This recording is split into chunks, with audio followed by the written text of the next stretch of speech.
Gracias. Hola, buenas tardes a todos. Mi investigación la voy a compartir por un episodio de un podcast y enseguida una presentación con láminas.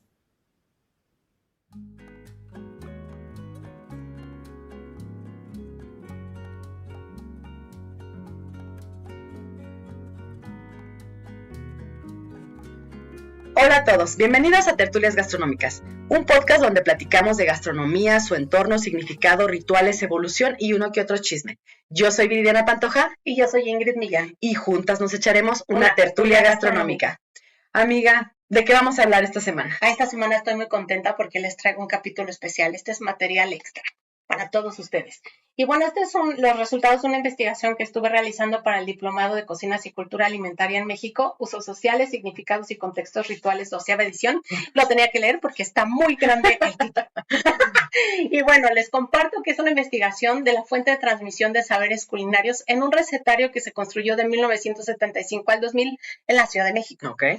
¿Sale? Entonces, como introducción, sí quisiera compartirles que este recetario lo hizo una señora de 25 años, en 1975 tenía esa edad, que lo hace para su fin es juntar recetas con las cuales pudiera hacer frente a su vida cotidiana, ¿no? Uh-huh. De recién casada, que era hacer de comer uh-huh. para lo que era su esposo y ella, uh-huh. ¿sí? Es bien interesante ver cómo este recetario y los recetarios en general de las familias van evolucionando junto con las personas y nos podemos dar cuenta cómo van evolucionando precisamente a través de técnicas, de ingredientes, de influencias que existen, ¿no? Del tema de la globalización, industrialización, pero sobre todo de su vida personal, porque ella, por ejemplo, en los primeros 2 años refiere que no tenía tiempo porque elaboraba, y uh-huh. sí se nota en el recetario, ¿no? Hay recetas tendientes a ser saladas uh-huh. y muy sencillas. Uh-huh. Y a partir de 1977, cuando ella deja de elaborar y a dedicarse justamente al hogar, porque nace su primera hija, empieza a introducir recetas dulces que la más complejas. Y demás. Así es, por el rol que estaba jugando, ¿no? Uh-huh.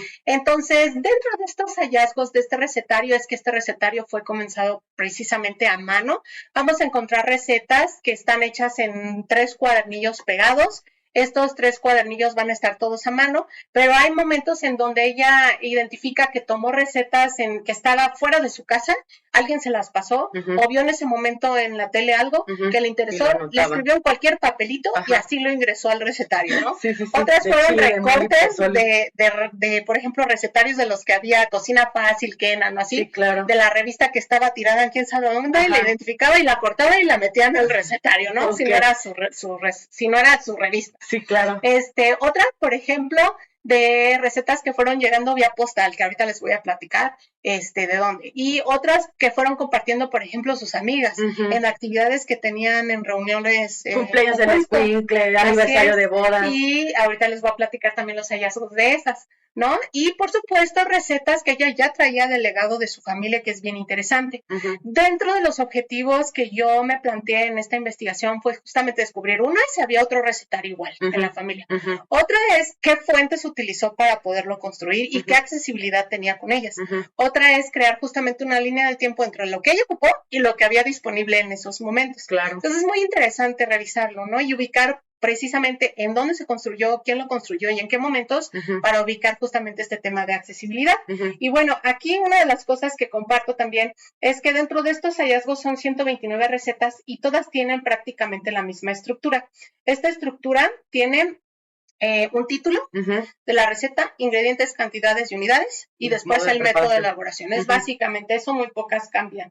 Y si acaso nada más en una cosa, el título, o se le olvidó poner la unidad o así, ¿no? Uh-huh.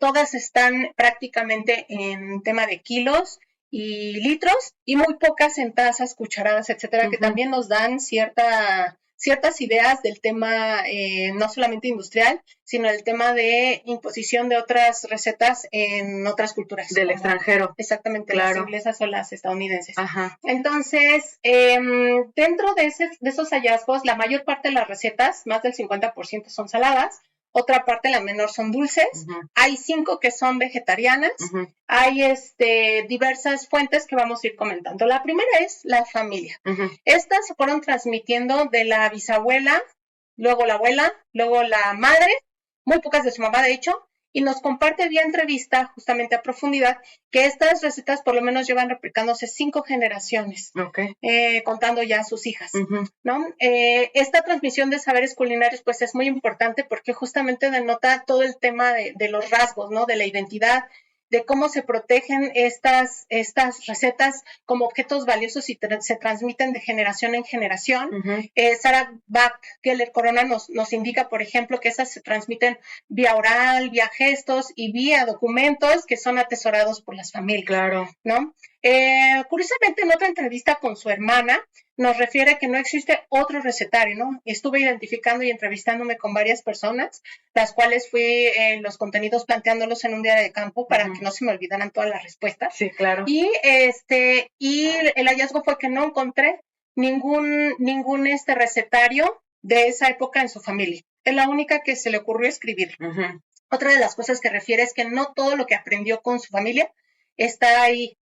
Porque había muchas recetas muy cotidianas que del diario, exactamente, entonces no valía la pena escribirlas. Solo aquellas que fueran complejas o que no se realizaban a diario son las que escribió. Existe otra parte de recetas que ella sacó de algunas publicaciones, entre ellas, por ejemplo, hay de Teleguía. Esta revistita que se empezó a publicar en 1952 y termina en el 2007, estaba justamente creada para el público que veía la televisión, o sea, todo México. Todo México. ¿No? Y eran programaciones que de cada 15 días que podían adquirirse en los puestos de revistas y de periódicos, y la gente los compraba. Y dentro de ellos, aparte que hay escritores bien interesantes como Carlos Monsiváis y comunicólogos como Jacobo Zabludowski, escribiendo, pues podías encontrar justamente temas de interés general como el tema de las recetas. Entonces, hay recortes de estas revistas que ella mantiene ahí y que tienen que ver con políticas públicas porque incluso están selladas o avaladas por el Instituto de Educación Nutricional y que incluso al final refieren comerciales como ya puede adquirir el siguiente tomo del recetario de, por ejemplo, Nestlé, en sus puestos de revista o tiendas de autoservicio. Entonces, bien ligada a una política pública también, que puede servir para futuras investigaciones. Otro tanto fue adquirido vía postal, eso es bien interesante, porque fíjate que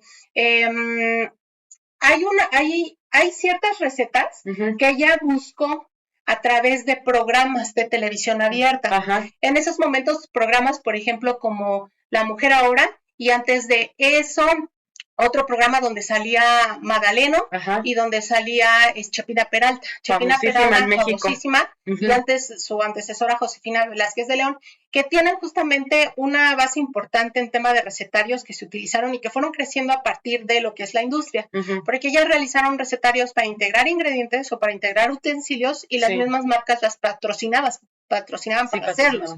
Entonces, ella tomaba nota y a veces era tan rápida la cápsula y pues en ese entonces no había streaming. Entonces no tenía regresar. Lo que hacía era hablaba a Televisa y decía, tal programa, en tal hora de tal día, no anoté la receta y quiero esta, ¿no? Y ella juntaba varias y le decían, sí, claro que sí, deme su dirección, y llegaba por postal. Entonces, pues era una cosa muy interesante dentro de su recetario.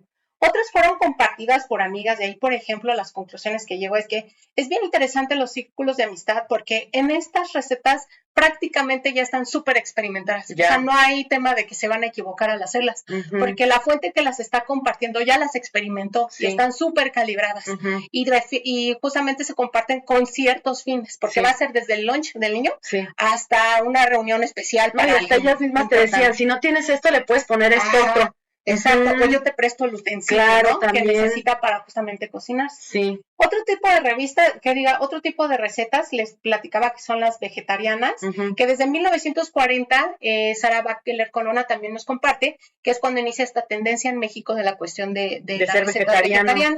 Y bueno, no va a consolidarse como en otras naciones, pero finalmente empieza y es algo que todavía hoy es... hubo mucha gente que empezó a combinar eso. Así es.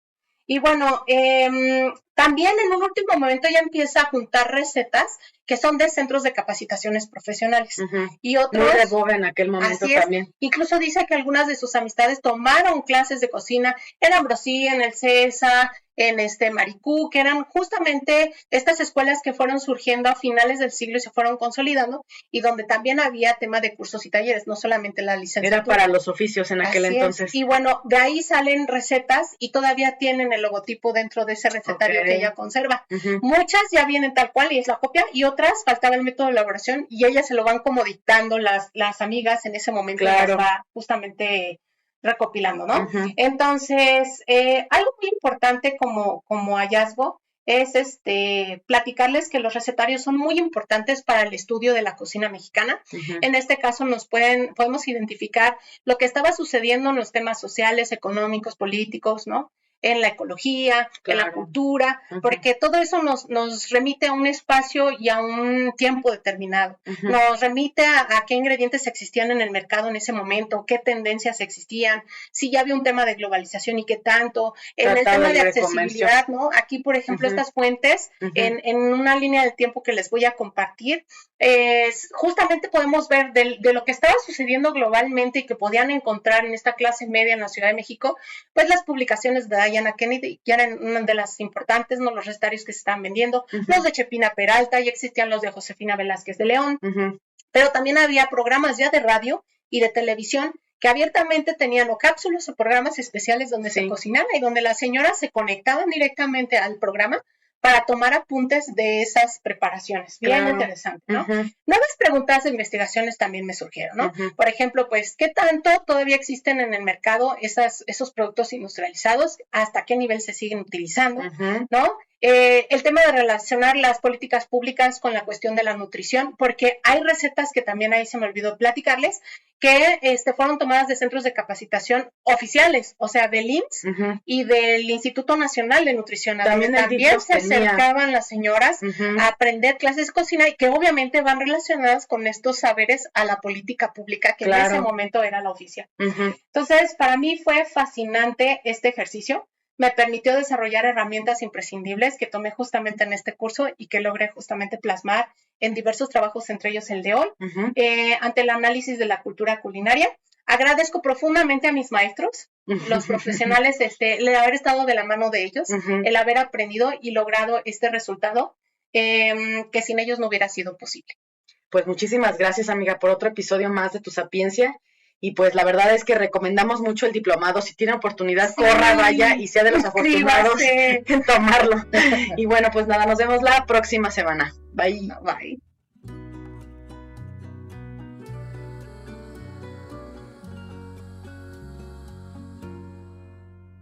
Ahora les voy a compartir, porque yo sé que seguramente pues quedaron algunas cosas pendientes. Entre ellas, si es compartirles mi metodología que utilicé, fueron 2 entrevistas a profundidad de manera presencial con la señora Lilia Núñez Alcántara, la dueña de este recetario, una entrevista a profundidad vía telefónica con su hermana, la señora Lourdes Núñez Alcántara, un diario de campo en donde se recoge justamente toda la información, la revisión de la fuente, que es el recetario, fuentes que también consultaba y que me compartió de manera adicional al recetario para hojearlas, y de la misma manera libros, papers académicos, material audiovisual que encontré en diversos sitios, revistas especializadas de gastronomía.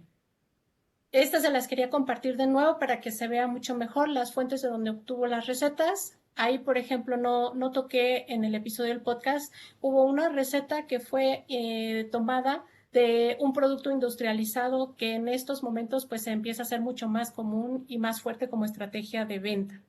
Y por último, la línea del tiempo de la que les hablé, en donde justamente se ve cómo también en tendencia empiezan a ser en esta última parte del siglo, lo que es el cine como género, la gastronomía también.